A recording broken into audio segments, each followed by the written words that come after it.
Radhe. Radhe, Radhe, Radhe, Govinda, Radhe, Radhe.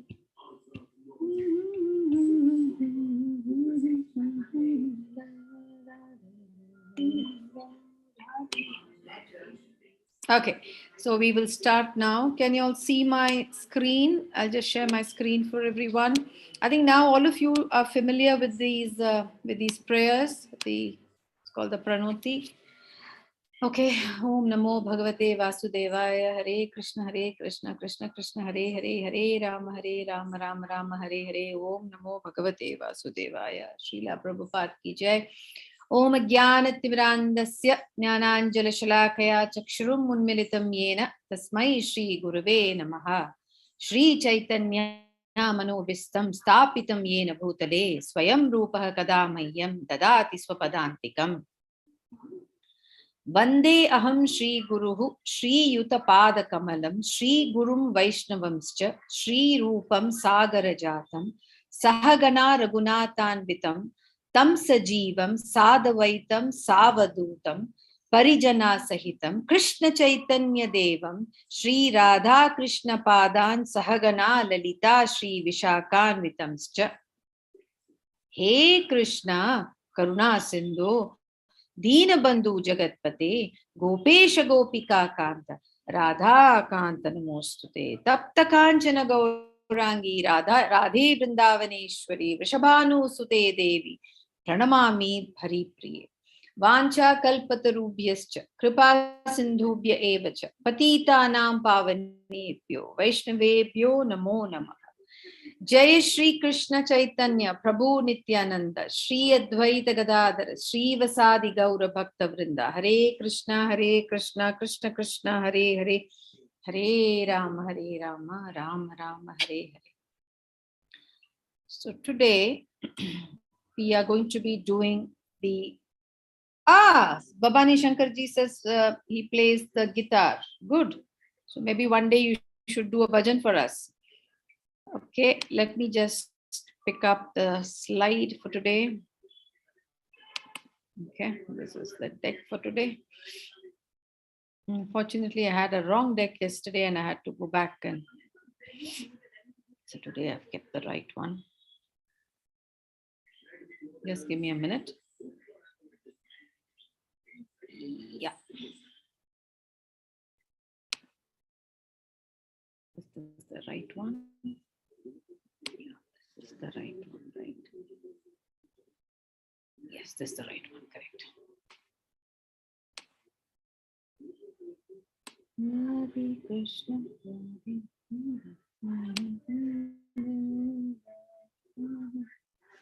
Okay. Can you see my slide? Is my slide visible? Yes, Mother. Very good. Thank you so much for confirming. Okay, so today we are doing this chapter called Akshara Brahma Yoga. Akshara means one who is infinite, one who never perishes, one who is permanent. So Akshara Brahma Yoga.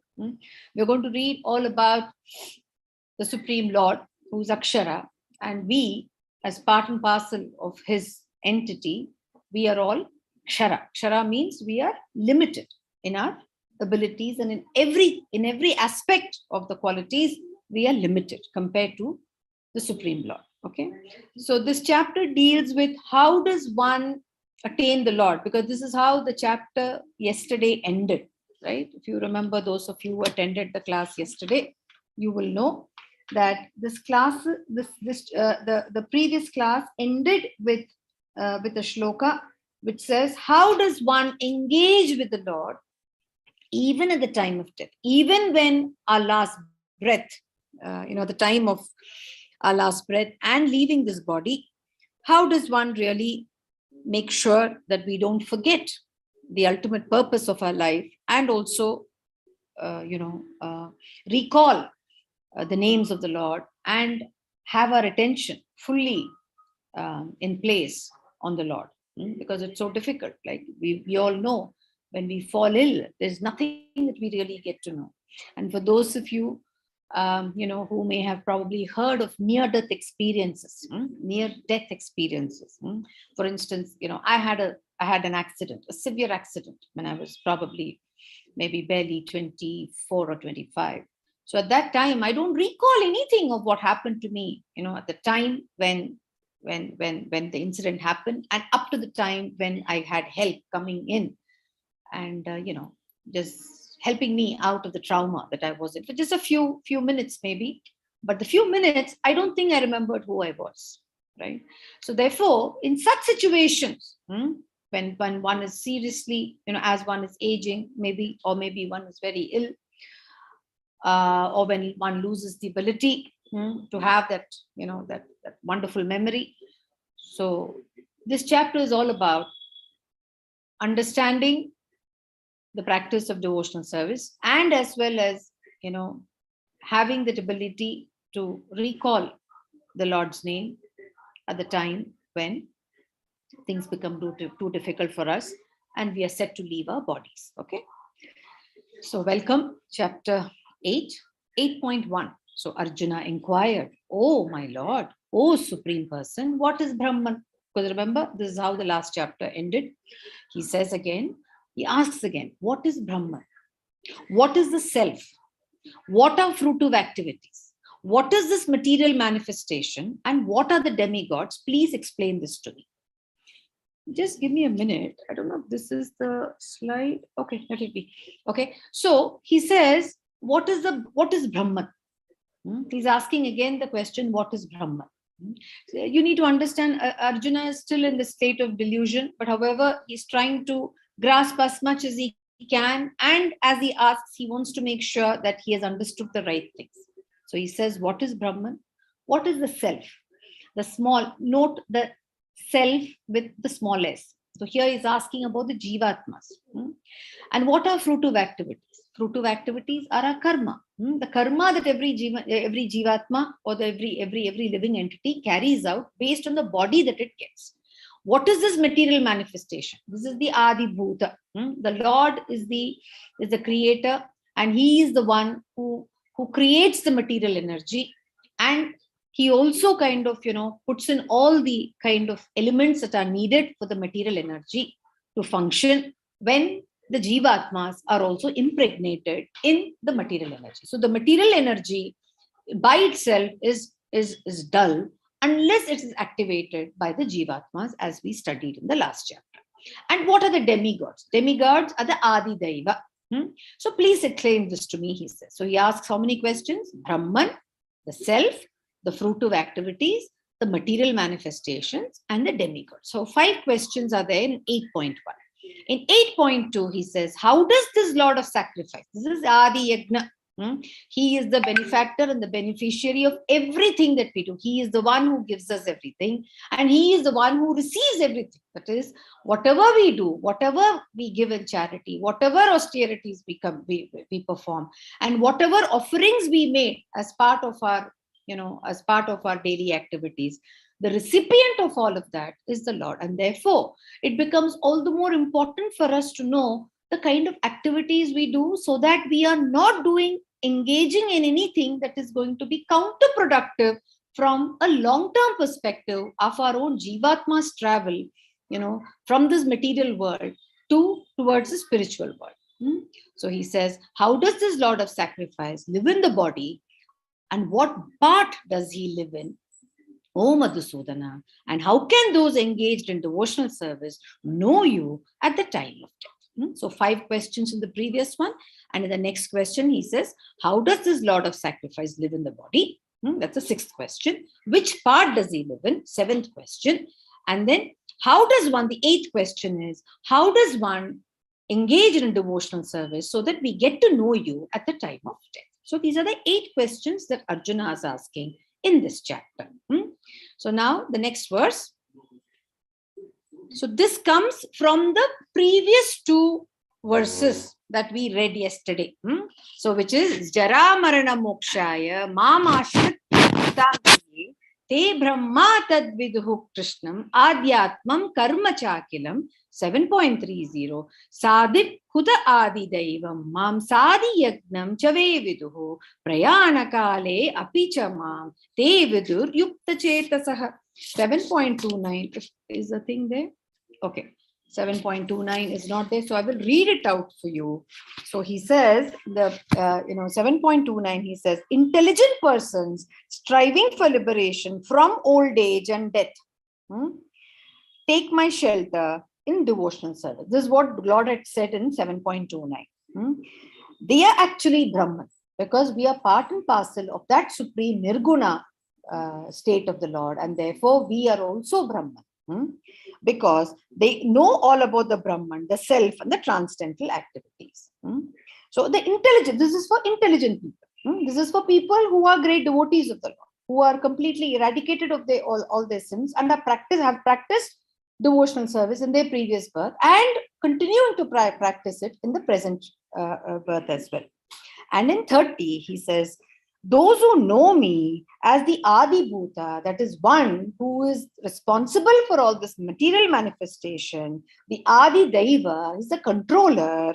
He is the controller of the material energy and as well as the energies in forms of the Jivatmas and all the demigods. He is the Adi Daiva. He is the controller of the demigods as well, who are spread across the higher planets. And then he's also the Yadi Yajna. He's a Lord of sacrifice, are all fully in conscious of me, and they can understand me at the time.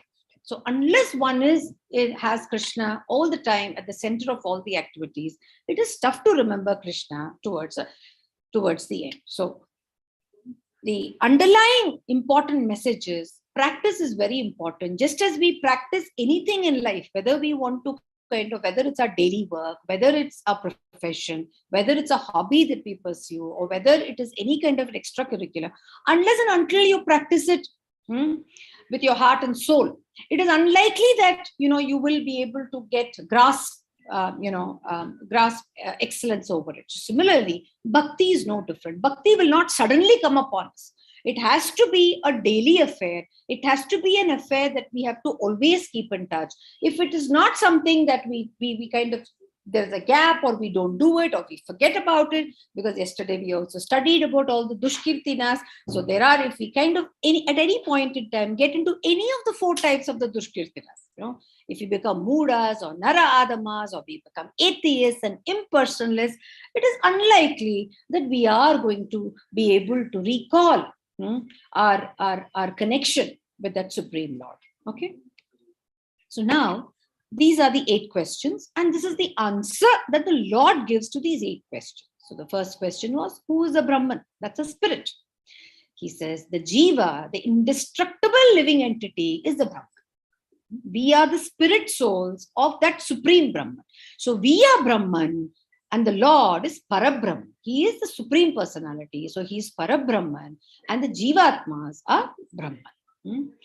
Adi Atma is the controller of the body. Who is the one who controls the body? The nature, the self. That is, here Adi Atma is ourselves. Each of these Atmas, depending on the body types that we get, we control the body, or we enjoy this body, or we try to fulfill the desires of the body, depending on the body types we get. For instance, a dog will fulfill its desires that are innate, or that comes as part and parcel of the being of in that dog body.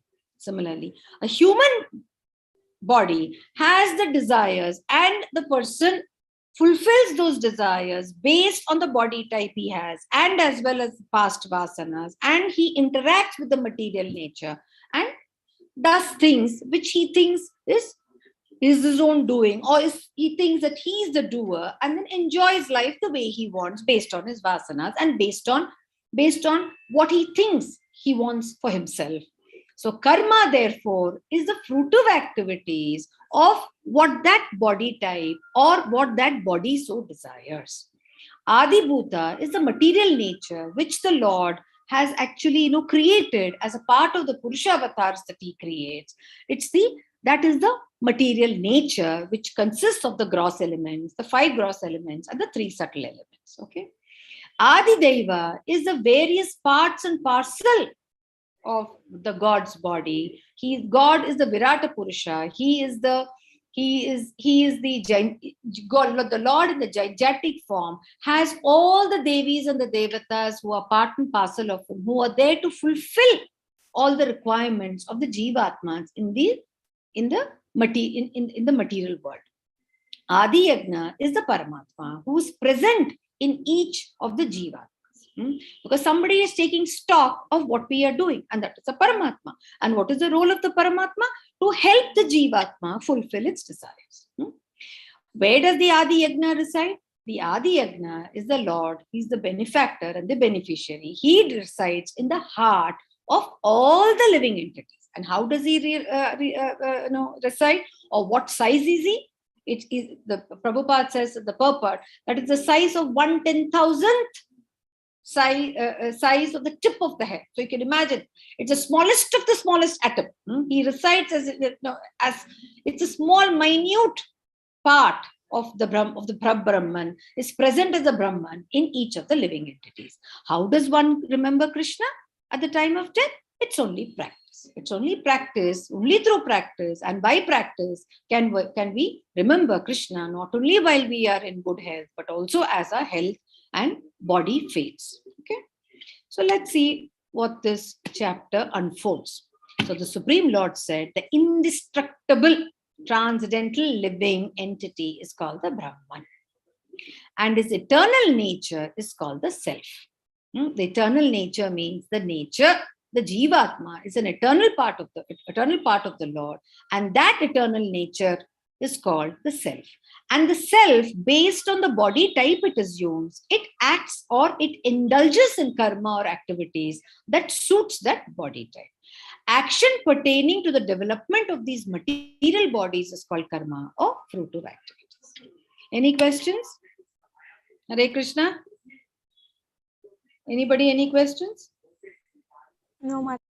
Okay, so a person with a human body indulges in modes of passion or indulges in modes of ignorance, as you can see in the picture there, he just exploits his desires to kind of, exploits the material nature to fulfill his desires, which could be either in the mode of ignorance or in the mode of passion or in the mode of goodness. And similarly, every other living entity, every other living, every other living beings, depending on the body type that they get, they fulfill their desires, just as a dog or a pig or anything else. At the end of the day, however, the Paramatma is present in everyone. That's why the Bhagavad Gita says, treat everybody with respect, because the Paramatma resides in everybody. It's a very important, this is an important message from these verses. Okay. So 8.4, physical nature is known to be endlessly mutable. Mutable means the physical nature is endlessly transforming itself. We also saw it in chapter 3.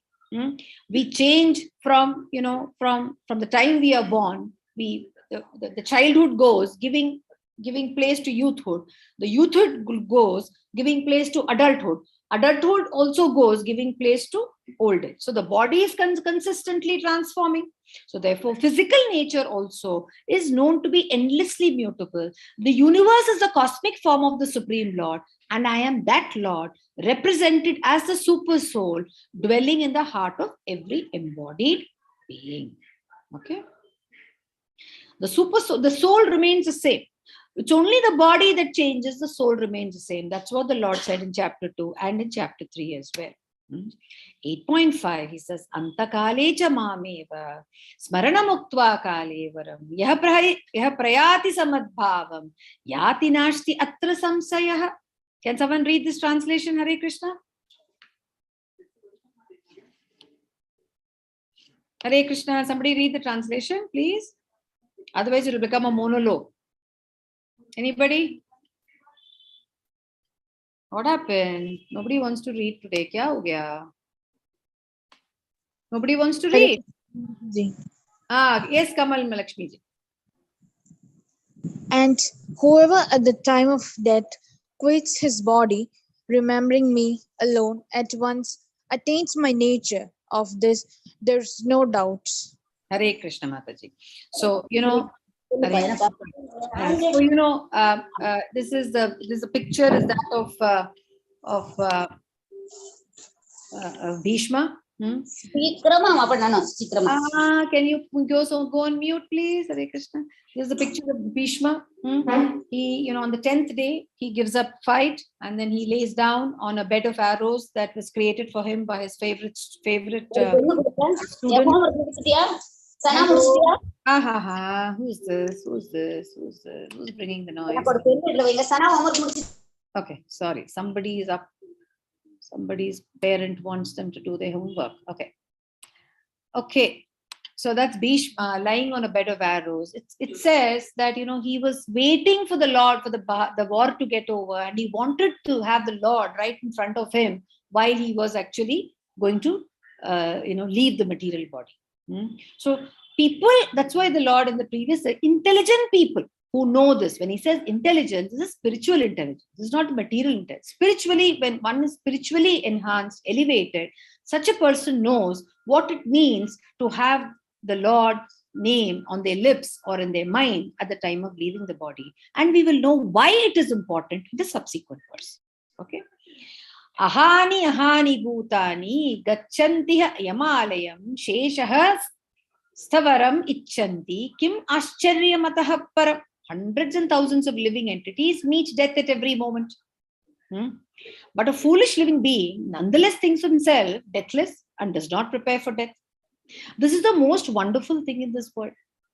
So there is mortality. Mortality is something which is a given. And knowing this fully, we still end up doing a lot of things that probably is not going to fetch us any brownies, or that which is not going to fetch us any goodness at all. But yet people indulge in them, fully knowing well that everybody who is around them is also kind of, not permanent. And they see people giving up their lives or giving up these material bodies. But yet they never ever understand what it means for them as well as being finite, and that they are also going to face the same end at some point in time. So this is, he says, is the most wonderful thing in the world. When he says most wonderful, this is the kind of a dichotomy or a kind of a state that we are all in. We never learn from anything. We never learn. We forget history. One is we forget history. And history is another thing. The second thing is we also forget what is reality. The reality is that we are insignificant, we are perishable, and that we are not the body. That reality is something that we find it very difficult to come to terms with. And we continue doing what we think, we just enjoy doing. And we just don't prepare ourselves for that ultimate day. And that is bound to happen to everybody. So 8.6, he says, Yam vapi smaran bhavam tyajati antakale varam tam evaiti kaunteya sadathat bhava bhavitah. Whatever state of being one remembers when he quits his body, that state he will attain without fail. So it's very, very important that we keep our sense organs, the mind and intellect completely free from contamination, because what you think is what will happen. What we think is how our actions are based on our thoughts, and the same action that we keep repeating all the times becomes our behavior. And that is again, that roots back to our thoughts, actions and behavior. Thoughts, actions and behavior. It's a cycle. It's a vicious cycle. Therefore, the earlier we kind of get on with the fact that we need to harbor, we need to cultivate good habits, the better it will be for us to kind of really elevate ourselves and rise up on our consciousness. We have to uplift our consciousness, not allow our consciousness to degrade and fall. Because in 8.6, he says, whatever we think at the time of death, that is going to be the form and state that we will attain. So therefore, it's also equally important when a lot of people end their lives, before time, all these kind of suicides, these are not good at all, because they are kind of giving up their body with certain thoughts, and as well as certain desires, and that is unfulfilled, which means that they will again attain a body type, and they will have to kind of extinguish and exhaust all those desires. So that's why the Bhagavad Gita is a very deep science, and the more you kind of read it, the more meanings it will throw up for you, and it will also help you to thereby strengthen your mind and your intellect. That's what the Bhagavad Gita helps us in terms of our progress towards upliftment of our consciousness. Okay. Now, this is a story of Bharat Maharaj. Bharat Maharaj was a very great king, a very pious king. He really ruled his kingdom very well. And as well as he was a great father, and he was a wonderful husband. And the people of his kingdom just loved him. The Praja loved him. And then he, at one point in time, he says, look, I've had enough. I have to give the kingdom over to the next set of people that should rule this kingdom. And I need to kind of progress so that I can engage in full-time devotional service. And though, this family and all his people in the kingdom, the citizens of his kingdom, they all begged him, he did not heed to them. He proceeded towards the forest, and he kind of built a hermitage for himself, and he was engaged in devotional service. One day, when he was doing a yagna, all of them do small little homa every day in the beginning, before their day begins. So while he was sitting down to do a yagna, that time he saw a pregnant deer trying to cross a small stream. And this pregnant deer was being chased by a wild animal, a tiger. And seeing that deer in pain and stress, Bharat Maharaj, got up from the homa or the yagna that he was doing, and he went to save the deer. However, the deer dropped its newborn baby near the stream, and the mother deer died. So Bharat Maharaj was overwhelmed with compassion. He picked up this little, baby deer, the fawn, as baby deer is called. He picked it up and he brought it to his hermit, and he started taking care of that fawn. And the fawn grew up to be a nice little young deer. And Bharat Maharaj was constantly tending to the deer, just like the way we do when we have pets at home. So he was constantly thinking of the deer. Whenever the deer would go to the forest, he would wait for the deer to come, and he would keep looking out for the deer here and there. If the deer doesn't come home for lunch, during lunch, or by dusk, he would start getting worried. So he was constantly engaged in. He forgot about the purpose for which he came. His life started revolving around the deer. Okay. Then what happened? So one day, what happens is he, his end also comes, and he was thinking only about the deer at that time. And it is said that he attained the body of a deer. But he, being an exalted soul, he immediately remembered, oh my God, I have left that human body of mine. I was a king in my last birth, and now I'm a deer. Oh, what did I do? But because he was someone who was an exalted person, when I say exalted, he was highly elevated. Because of his elevation, because of all the kinds of pious deeds that he had done, he was able to immediately recall what happened. And with that recall, he quickly gave up the deer body, and then he assumed a human form to fulfill all the services that he wanted to do as part of his devotional path. And then he attained the Lord's lotus feet.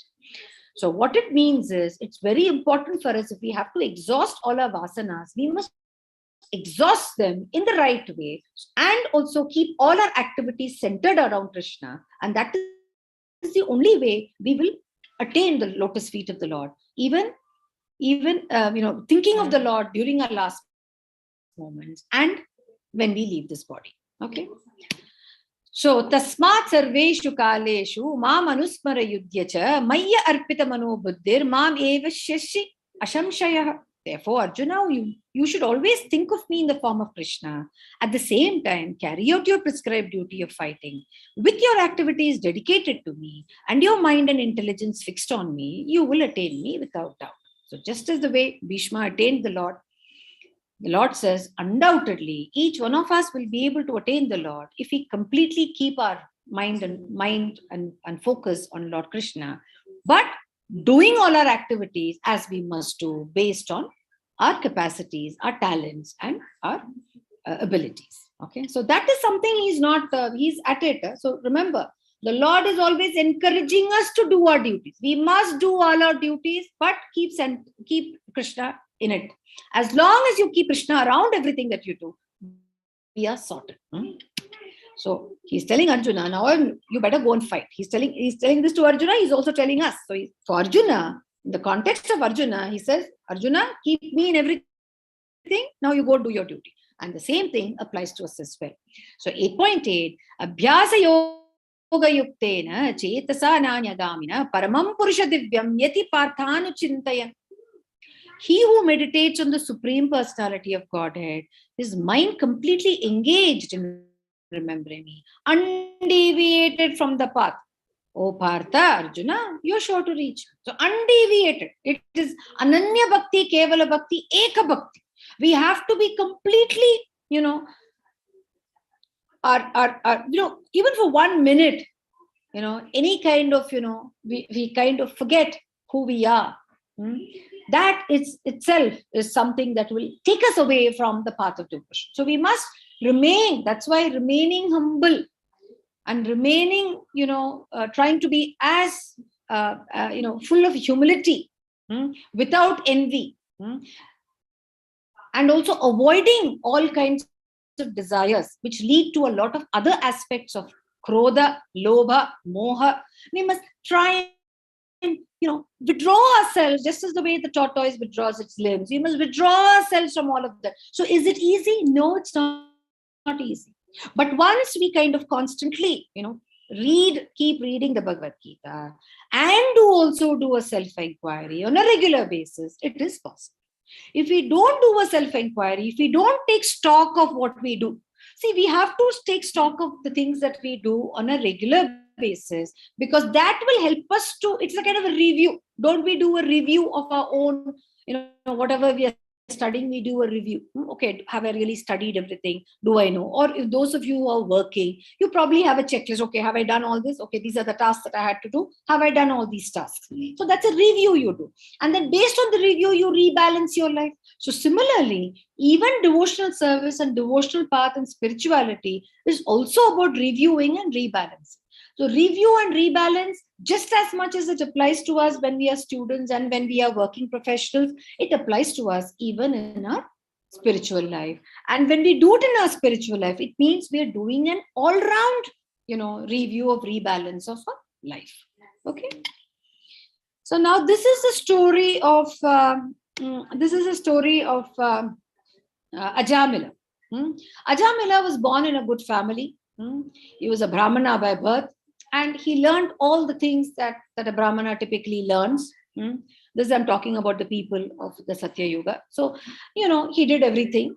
One day, while he was passing by a forest, he saw, a couple in the mode of passion. And then his heart drew to the woman who was in the arms of the man. And then he went after that woman and he begged her to be his wife. Though he was married and had children, he begged this woman. He said, look, I really like you and I want you to be my wife. I want to stay with you. And Ajamila comes from a good family and he was a wealthy man. And this lady was not of that great character. And she used to demand a lot of things from him. And therefore, he slowly, started selling. He started, exploiting his own family and started, borrowing things from them. And he started engaging in all kinds of activities, gambling and things like that, because he had to fulfill the desires of this lady. And he had several children from this lady. He had around 10 children, it is said, from this lady. And the youngest son was called Narayana. Okay. Now, his youngest son was the one who was very dear to him. One day, when the time, Ajamila grew old, like every human body, his body also grew old. And he was no longer the same kind of a person who had fallen in love with that lady. And nobody cared for him. The family didn't care for him. And he was on his deathbed. At that time, the Yamadutas came. The Yamadutas came, and seeing the Yamadutas, he was so scared. And he started calling his son, Narayana, Narayana, Narayana. And when he called out to his son so loudly, he was actually calling out to the sun. At that time, the Vishnu Dutas, people, all the Sevakas of Vishnu, they were like going by, passing by. And when they heard somebody call Narayana, immediately they stopped. They said, who is calling our Lord? And they came running and they saw all the Yamadutas. They said, the Yamadutas, what are you doing? Why are you troubling a devotee? So the Yamaduta said, no, it's time has come. We have all come from the, from the planet of Yamaraj, and his time has come for him. He said, no way. He is calling out the Lord's name, and how dare you come? How dare you touch him? You all better go away. So the Yamaduta, seeing all these people, in bejeweled bodies and, glowing bodies, they said, okay, I think these people are Vishnu Dutas, and they went back to Yamaraja. And they told Yamaraja, hey, Yamaraja, we couldn't bring this man back. So sorry. So Yamaraja said, what happened? Then they narrated this whole scene. So Yamaraja said, okay, that person is a Vishnu devotee. The Vishnu Dutas will take care of him. It's good that you all came back. And then it is said, Ajamila suddenly, when he saw the Vishnu Dutas tending to him, he realized, what a fallen soul he was. And he begged for forgiveness. He said, please help me so that I can do atonement, so that I can do prayaschita. And he begged them. And Vishnu Dutas, being Vishnu Dutas, they immediately went back to Vishnu, and they said, look, here is a man who wants to do atonement, who wants to kind of, make up for all the misdeeds he has done. Can we do it? Please help us. So the Lord always loves his devotees. The moment the Vishnu Dutas came around, the Lord said, okay, do as you all think is fit. If you think that this man can really, do the prayaschita, then please help him do that. So they come back and they give Ajamila a health so that he can do prayaschita. Ajamila thereby gets, some good health, and then he goes towards, he goes to all the holy places and does all the prayaschita. And ultimately, the previous slide that you saw here is where, it said that, the Lord came down in his Garuda Vahana and his chariot, and he said to have taken Ajamila with him. After Ajamila completely purified his body, mind, and intellect. Okay. So that is a power of bhakti. These are stories which basically are there to help us to kind of, gain that level of comprehension for us to lead a life which actually can be highly fulfilling, not only in the present life, but also in the lives that are there in store for us. Can someone read 8.9? Hare Krishna. 8.9. 8.9. Hare Krishna. Someone read 8.9, please. Mataji. Yes, read, Mataji. One should meditate upon the Supreme Person as the one who knows everything, as he who is the oldest, who is the controller, who is smaller than the smallest, who is the maintainer of everything, who is beyond all material conception, who is inconceivable, and who is always the person. He is luminous like the sun, and being transcendental is beyond this material nature. Thank you, Mataji. Hare Krishna. So, the Lord is worshipped by everybody in all the planets. He, as a Purusha avatar, I told you, from his body, all the universes come, and and then he enters each of these universes as the Garbhodakshaya Vishnu. And as the Garbhodakshaya Vishnu, from his navel, all the various planetary systems evolve. And then Brahma is then given the responsibility to kind of populate all these planets. We are in the center. We are called the Bhurloka. And then above us, we have around 6 planets. And then there are 7 planets up below us. So there are in all 14 planets. We are in the center. There are 6 planets above us, and there are 7 planets below us. So even the higher planets, all the elements that are required to populate them are all done by the Garbhodakshaya Vishnu through Brahma. And then in each of these planets, the Lord, enters each of the jivas or each of the living entities as a Kshirodakshaya Vishnu. Okay. So, Mam Upetya Punarjanma, what does one gain by devotional service? That is the context of this verse. Mam Upetya Punarjanma, Dukhalayam Shashvatam, Naptovanti Mahatmanah, Samshiddam Paramam Gatah. After attaining me, The great souls who are yogis in devotion. Anyone who is on the devotional path is a yogi. Please remember. The person who is on the devotional path, who is spiritually inclined internally and practices spirituality through devotional service is a yogi. So after attaining me, the great souls who are yogis in devotion never return to this temporary world, which is dukkhalayam. Dukkhalayam means ocean of misery. And this dukkhalayam, or this ocean of misery, or these planets are ashashvata. Ashashvata means they are not permanent, they are temporary. So he says, after attaining me, the great souls who are yogis in devotion never return to this temporary world, which is full of miseries, because they have attained the highest perfection. So spirituality will never go in vain. So this is like a person who's trying to climb, is trying to do that. But look at that, there's an easy door. So devotional service is the door that we must knock on, that we must use to exit from this dukkhalayam, or from this world of ocean of miseries. So 8.16, he says, from the highest planet in the material world, everything that comes from the Garbhodakshaya Vishnu will also go through the process of annihilation. Okay, so from the highest planet in the material world down to the lowest planet, all are places of miseries wherein repeated birth and death take place. But one who attains to my abode, O son of Kunti, never takes birth again. The heavens are always at war. We all read all the stories of how Indra is at war with somebody else and someone else is at a war with someone else. Varun Bhagwan is at war with Agni Dev. Pata hi rehta hai. Earth is always at war. Even as we speak, there is war happening in several countries.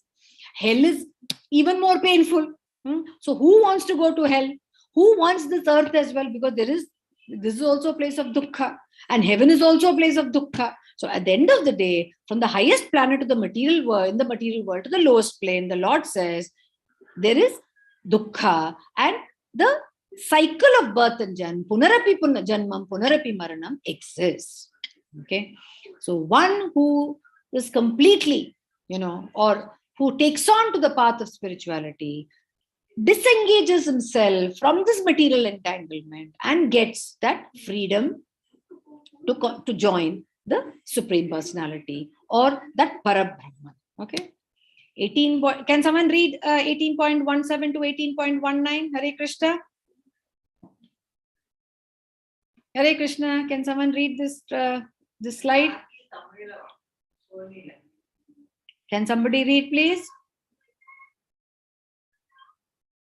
One of you volunteer? Yeah. Yes, Mataji, read.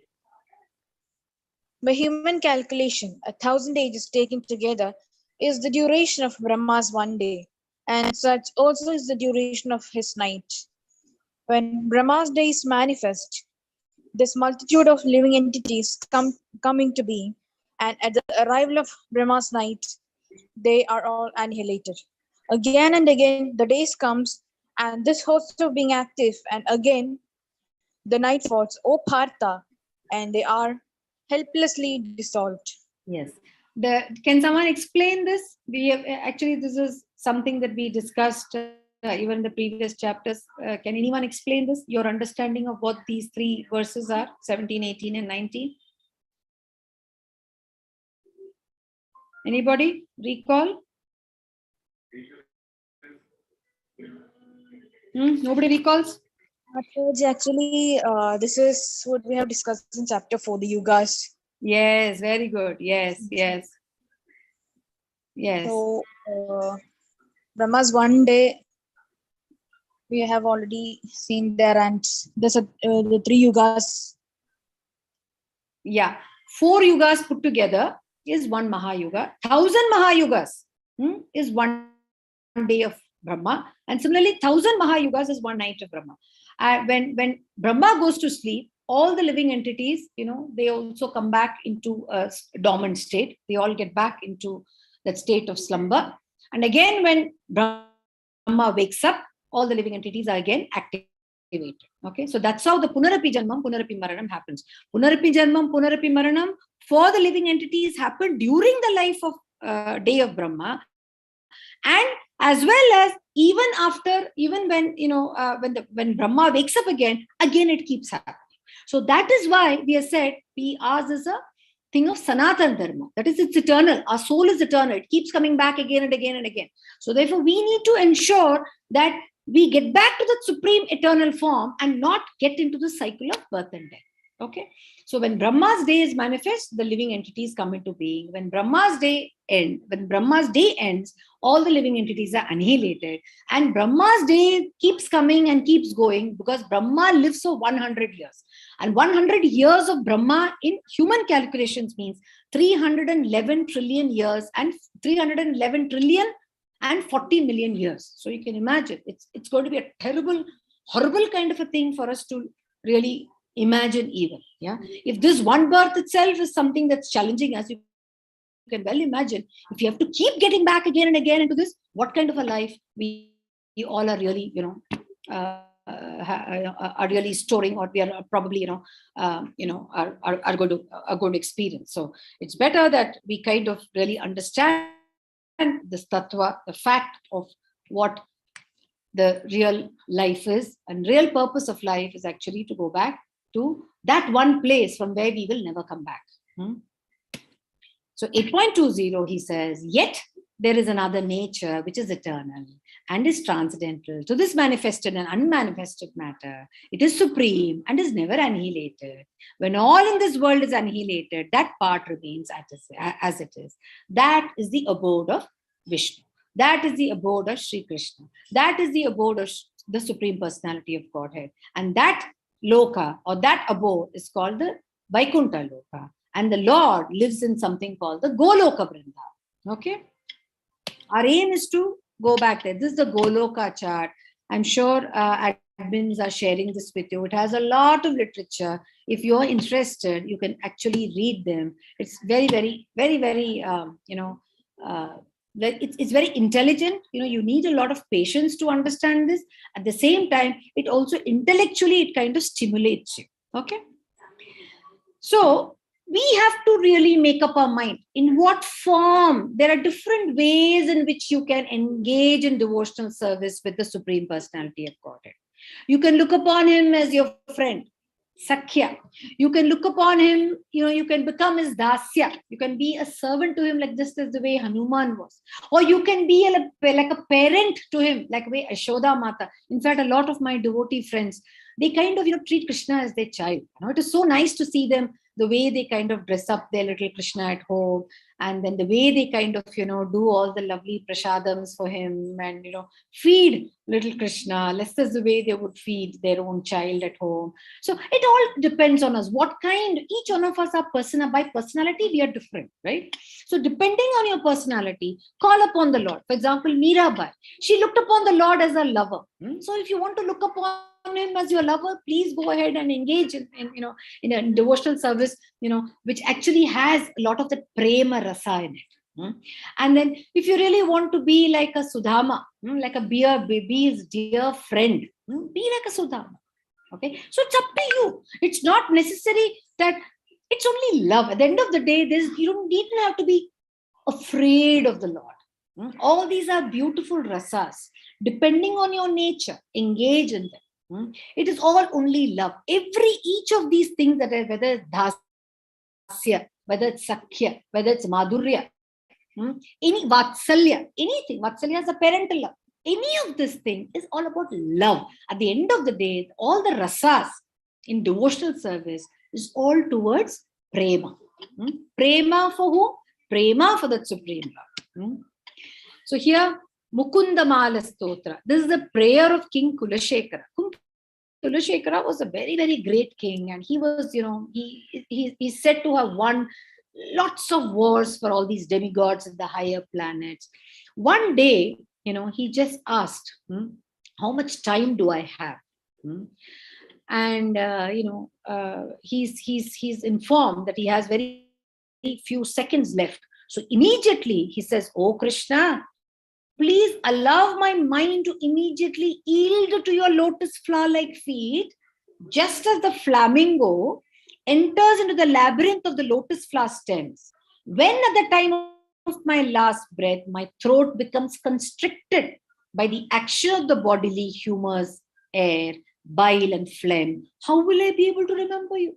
It is said the swan, I believe it digs its mouth into under the stem of the lotus stem, because that's where it gets all its feeds. So he said, allow me to kind of completely surrender myself into your lotus feet while I am in good consciousness, because when death is coming by, I might forget myself, and my voice and all my internal organs will get choked. So let that not happen. Hey Krishna, while I am nice, allow me to take shelter under your lotus feet. So when somebody like a Kulashekara, when someone, all these are people who lived for many, many thousands of years, as I said, very strong people, body and mind, very, very strong. If they had to really think on these lines, imagine how much more we have to think in this mortal body that we have. Yeah. So the last word, Vedeshu yagneshu tapassu chaiva daneshu yat punya phalam pradishtam atyeti tat sarvamidam viditva yogi param sthanam upaiti charyam. A person who accepts the path of devotional service is not bereft of the results derived from studying of the Vedas, performing austere activities, giving charity, or pursuing philosophical and fruitive activities. At the end, he reaches the Supreme Lord. Here, the Lord, he completely gives, he kind of puts the devotional service at the highest pedestal. He said, it is not necessary that you need to necessarily be a scholar of the Vedas, or you need to really perform those austere activities like what all those siddhas do. They go to the forest and they go up top the mountains and hold their breath and do all kinds of things to keep themselves in control. He says nothing of that is required. All that is needed is for you to do all your activities just as you will do in your Balya Kala, in your Brahmacharya Kala, in your Grahastha Kala. Do everything that you must do. But keep me at the center of everything, and don't forget the devotional service, which is important for you to remember the Lord always. So therefore, the Lord puts devotional service on the highest pedestal in the path of spirituality. Okay. So the chapter summary is 8 questions of Arjuna, and the Lord answers them all. And then he also talks about how can one remember Krishna at the time of death? And the Lord says you can only do it through constant practice. And then remembering Krishna by Yoga Mishra Bhakti. Yoga Mishra Bhakti means do your prescribed duties and keep up your devotional service. That is Yoga Mishra Bhakti. Remembering Krishna by pure bhakti, when you kind of always have Krishna at the center of everything, you're bound to find yourself saved from the Dukhalayam, which is the material world, is called an ocean of miseries. We will get freedom from this ocean of misery, not only from this ocean of misery, but we will not find ourselves getting caught in any other planets as well, because all planets are a Dukhalayam. And he also talks about the material world versus the spiritual world. The material world is ashashvatam, whereas spiritual world is shashvatam. Supremacy of pure bhakti in attaining Krishna. The Lord says bhakti is far more, devotional service, spirituality is far more higher than any other form of yoga. So he says we must do our duties as we must, depending on the body type that we get, but have Krishna at the center of everything. So with that, we end this chapter. Any questions, Hare Krishna? Anybody, any questions, please? Basudev ji, Ananya ji. Is Ananya the Ananya in our group, or this is a new Ananya? Ananya ji? I don't know who this Ananya is. Okay, maybe she's someone new. Okay. Kamal Lakshmi ji, Somnath Datta ji, Tejasvi ji. Any questions, please? No questions? No, Mataji, it's clear. Okay, sure. So tomorrow we will meet for chapter 9, and chapter 9 is, we are going to look at the title of the chapter is called The Most Confidential Knowledge. The Lord has already revealed one confidential knowledge, which is that we are the souls, we are spirits, and we are not the body. And he's going to explain some more things in the 9th chapter. Okay. So Hare Krishna everyone. Vancha kalpatarubhyascha kripa sindhobhya eva cha patitanam pavanebhyo vaishnavebhyo namo namaha. Hare Krishna, we'll meet tomorrow. Okay. Hare Krishna Mata. Hare Krishna.